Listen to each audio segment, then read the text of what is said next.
জাতীয় নির্বাচন ও গণভোটের সময় দায়িত্ব পালন করতে প্রধান বিচারপতির কাছে ৩০০ জন বিচারক চেয়েছেন প্রধান নির্বাচন কমিশনার।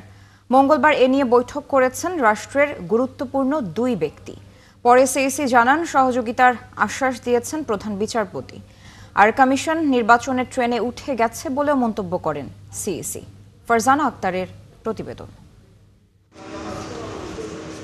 আরএফএল গিজার মানে চটজলদি পানি গরম, বিদ্যুৎ বিল 20% কম। আরএফএল গিজার, উষ্ণ পানির পরশ। ত্রয়োদশ জাতীয় সংসদ নির্বাচন ও গণভোটের তফসিল সামনে রেখে প্রধান বিচারপতি সৈয়দ রেফাত আহমেদের সঙ্গে সাক্ষাৎ করেছেন প্রধান নির্বাচন কমিশনার। তফসিল ঘোষণার পর নির্বাচনী কাজ যেন বাধাগ্রস্ত না হয় সেসব বিষয়ে আলোচনা হয় ওই সাক্ষাতে। বৈঠক শেষে সিইসি জানান, আসন্ন নির্বাচনে ম্যাজিস্ট্রেসি দায়িত্ব পালনের জন্য ৩০০ জন বিচারক দেওয়ার আশ্বাস দিয়েছেন প্রধান বিচারপতি। ইলেকট্রাল ইনকোয়ারি কমিটির যাতে ওনারা ডেপ্লয় করবেন আমাদের শিডিউল ঘোষণার সাথে সাথে এই কাজটা যাতে ত্বরান্বিত করেন উনি, সেটা ওনাকে একটু রিকোয়েস্ট করেছে। সিইসি বলেন, নির্বাচনের ট্রেনে উঠে গেছে তার কমিশন। এদিকে তফসিল ঘোষণার জন্য ভাষণ চূড়ান্ত করেছেন সিইসি।